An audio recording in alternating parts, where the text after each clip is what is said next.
Thomas Riley never imagined that a trip to the Nevada desert would end in blood.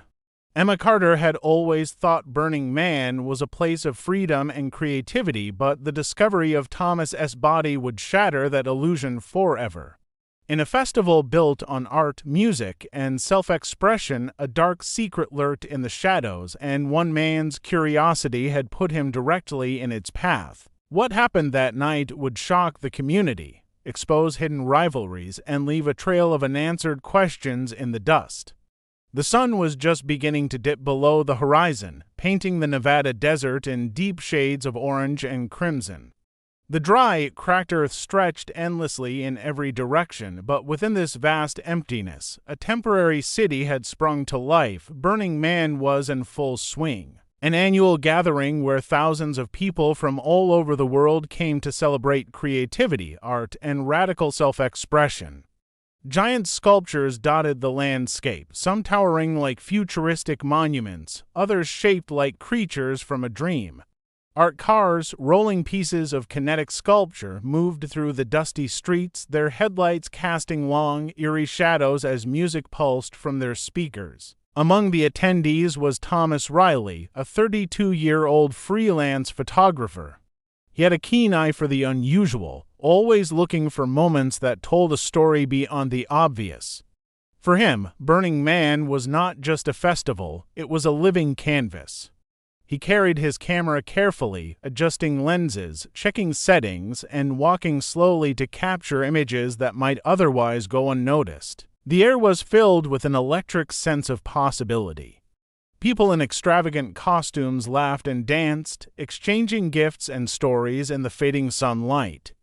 Thomas moved through the crowds with a calm confidence, his camera occasionally lifted to his eye as he documented the chaos and beauty surrounding him. The festival's spirit of freedom and experimentation was intoxicating, but there was an underlying tension in the desert night.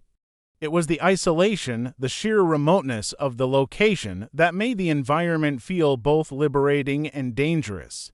The streets were alive with people, but at the same time, the vast open spaces allowed for moments of solitude that could be eerie if one was alone. Thomas was aware of this. He made careful notes of where he went and who he saw, partly out of habit and partly because he sensed that in such a transient, sprawling community, nothing was ever entirely secure.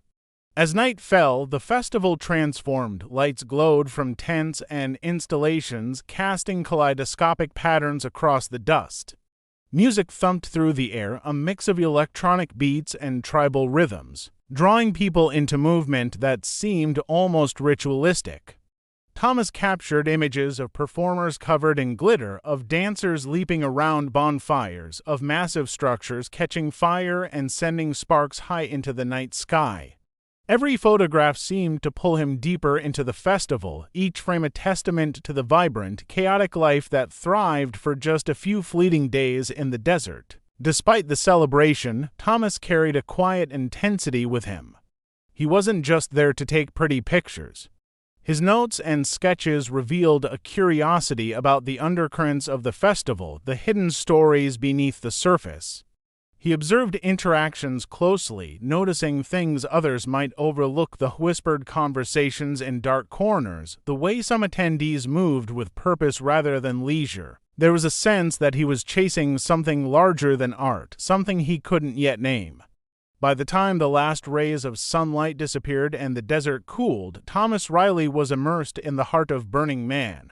Around him, laughter and music continued late into the night, while he wandered from installation to installation, camera in hand, capturing the essence of a festival that promised freedom, creativity, and adventure, but also held the potential for danger in its vast, shadowed expanses. The stage was set for a series of events that no one could have predicted, and the vibrant energy of the festival masked a darkness that would soon emerge in the most shocking way imaginable. The morning after the festival's big fire ritual, the desert was quiet, almost eerily so. The sky was a pale, washed-out blue, and the heat of the day had not yet arrived to scorch the sand.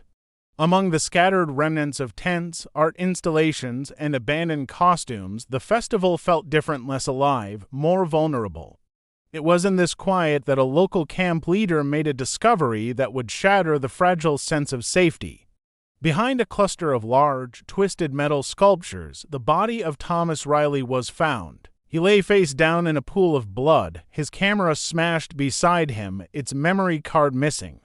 The sight was horrific, and the camp leader froze for a moment, staring at the scene, unable to comprehend what had happened in a place built on creativity and trust. Emergency responders arrived quickly, navigating the dusty, uneven terrain of the festival grounds. The scene presented them with immediate challenges. There were no clear signs of forced entry or struggle, aside from the obvious violence of the attack. The area was isolated, shielded by towering art installations, which made it nearly impossible to see what had occurred from any of the surrounding paths. Investigators photographed the scene, marked evidence, and began their initial assessment, but the lack of witnesses left many questions unanswered. How had something so violent occurred in a space known for its community-minded ethos? Festival-goers began to gather around the perimeter as news of the discovery spread. Shock, fear, and disbelief were visible on their faces.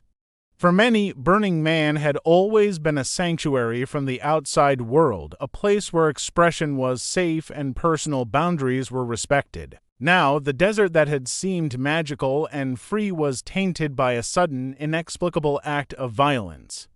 Rumors began to circulate almost immediately. Some claimed it was an accident, others whispered about jealousy, and a few feared something more sinister was at play.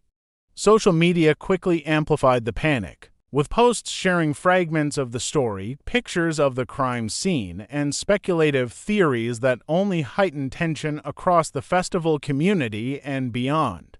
Investigators focused on piecing together Thomas's last movements. Security footage was minimal due to the open-air nature of the festival, and many attendees had already left, taking with them the possibility of first-hand accounts. Interviews with friends and campmates revealed little more than the fact that Thomas had been enthusiastic and alert the night before, capturing images and exploring installations with his camera. There were no signs of conflict in his interactions, no evidence that he had been targeted prior to the attack, making the motive even more baffling. As the day progressed, forensic teams combed the surrounding sand for clues. Footprints, discarded items, and minor traces of blood led to some initial hypotheses, but each lead seemed to dissolve under closer scrutiny. The desert had a way of erasing evidence quickly. Wind and dust obscured tracks, and the sheer size of the festival grounds made a thorough search nearly impossible. Authorities were left with one undeniable fact: Thomas Riley had been murdered, and the perpetrator had vanished into the sprawling temporary city or escaped entirely.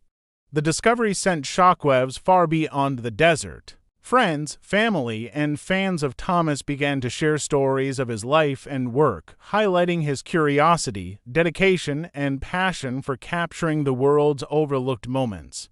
Yet amid the tributes, the question lingered: why him, and why here?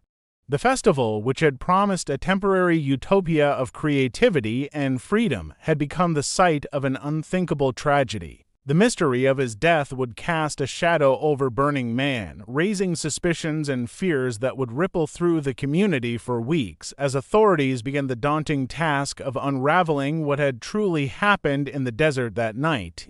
As investigators examined Thomas Riley's belongings, a series of unusual details began to emerge that complicated the case. Among the scattered items near his body was his camera bag, which had been carefully opened but was missing the memory card. The camera itself was smashed, its lens cracked and shutter jammed, but the absence of the memory card suggested more than mere destruction. It was as if someone wanted to remove the evidence of what Thomas had captured to erase the proof of something he had seen. For a photographer whose work depended on documenting the world, this was a deliberate and pointed act, raising the possibility that his death was connected to the images he had taken. Friends and fellow festival-goers recalled Thomas's intense focus during the days leading up to the murder. Unlike others who were content to wander the festival in search of art and entertainment, Thomas had been meticulous, noting details of interactions and installations with precision. He carried a small notebook in which he jotted observations, sketches, and reflections about the people and events around him. When investigators reviewed these notes, they discovered entries that hinted at a growing unease. Thomas had written about secretive meetings in the dead of night, about clusters of attendees who operated on the fringes of the festival community. He described them as shadowed figures with purpose, and his tone suggested suspicion rather than admiration. Further examination revealed that Thomas had been investigating a series of incidents that had occurred at previous festivals. Theft, harassment, and unreported conflicts seemed to form a pattern he was intent on documenting. His notes implied that he had stumbled upon something larger than petty disputes and organized activity that could have severe consequences if exposed.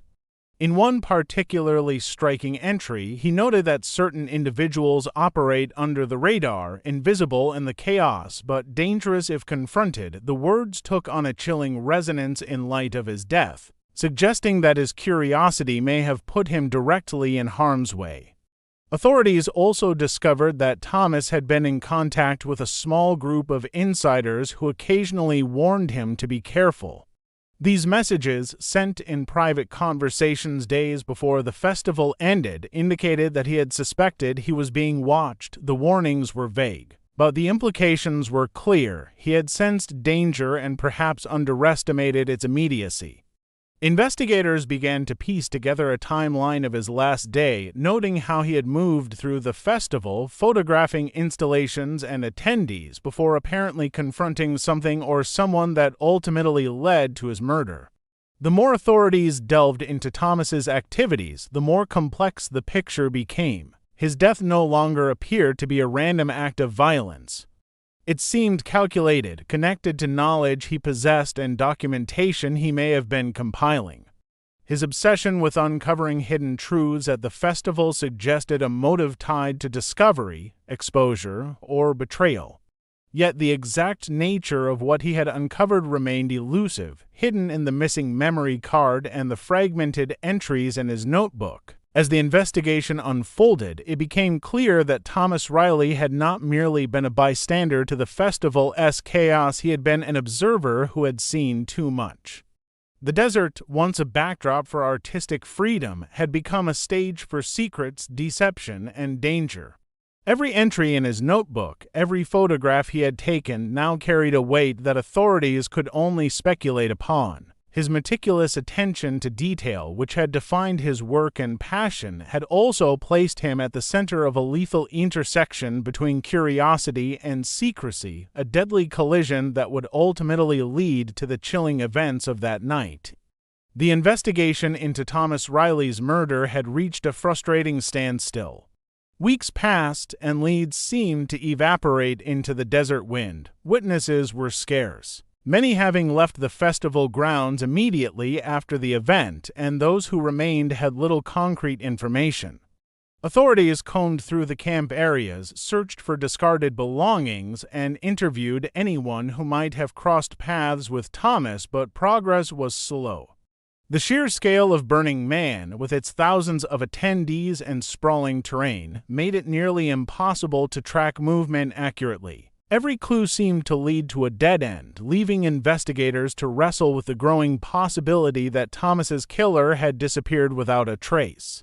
Then, an unexpected breakthrough came from an unlikely source, a drone enthusiast who had been documenting the festival from above.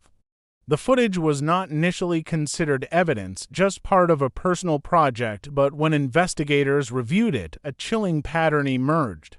In one sequence, a shadowy figure could be seen following Thomas late at night, moving quietly through the installations and winding streets. The figure lingered near the area where Thomas's body was later discovered, then vanished into the darkened paths. The clarity was not perfect, but the angle and movement were unmistakable. Authorities now had their first visual lead: someone had been intentionally tailing Thomas. Tracking down the person behind the shadow proved difficult. The festival had thousands of attendees, and identifying a single figure based on fleeting drone footage required painstaking cross-referencing with security photos, camper logs, and social media posts. After days of careful work, investigators finally identified the individual as someone within Thomas's circle, a person he had trusted and spent time with during the festival. The revelation sent shockwaves through those who had known him. The idea that the perpetrator was not a stranger but someone familiar was both terrifying and perplexing. Motive, however, remained unclear, and the question of why a friend would commit such a violent act loomed over the investigation. Further scrutiny of Thomas's notebook and messages revealed subtle tensions that had gone unnoticed.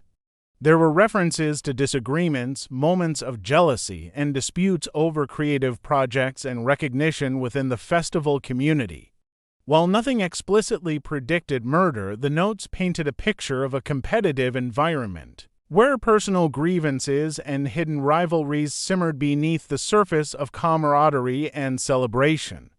Investigators began to consider that the shadowy figure's motives were rooted in a complex mix of envy, fear, and desperation, triggered by Thomas's investigations and observations.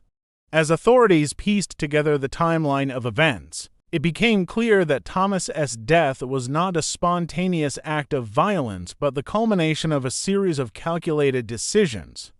The killer had anticipated Thomas's movements, chosen an isolated location, and ensured that evidence would be minimal. Every step seemed deliberate, from the removal of the memory card to the destruction of the camera. The investigation painted a chilling portrait of premeditation and betrayal, turning what had begun as a festival tragedy into a dark story of human deception and hidden danger.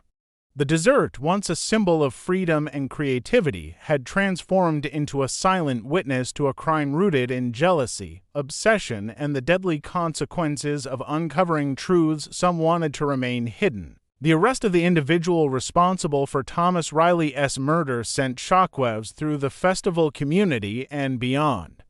The person, once considered a trusted friend and fellow creative, now stood revealed as the perpetrator of a calculated and violent crime. Authorities described the motive as a combination of jealousy and fear. That Thomas's curiosity and determination to uncover hidden activities at the festival would expose secrets some wanted to remain buried. The revelations during the trial were chilling. Testimony, digital evidence, and forensic analysis painted a vivid picture of how personal rivalry and obsession could escalate into something deadly, even in a place meant to celebrate freedom and creativity. The trial itself captured public attention. Journalists and festival-goers alike followed every detail, from the meticulous reconstruction of the crime scene to the drone footage that had ultimately provided the breakthrough in the investigation. Prosecutors emphasized the premeditated nature of the crime, showing how the killer had tracked Thomas, waited for the right moment, and destroyed key pieces of evidence to cover their tracks. Defense attorneys attempted to argue that the act had been impulsive, born of panic and fear rather than calculation, but the evidence suggested otherwise. The jury faced the difficult task of weighing complex motives against clear actions, ultimately confirming that Thomas had been murdered in cold blood. The festival community struggled to process the reality of what had happened. Burning Man, long celebrated for its ethos of radical self-expression, inclusivity, and safety, was now associated with betrayal and violence. Attendees shared memories of Thomas, speaking of his kindness, passion, and relentless curiosity.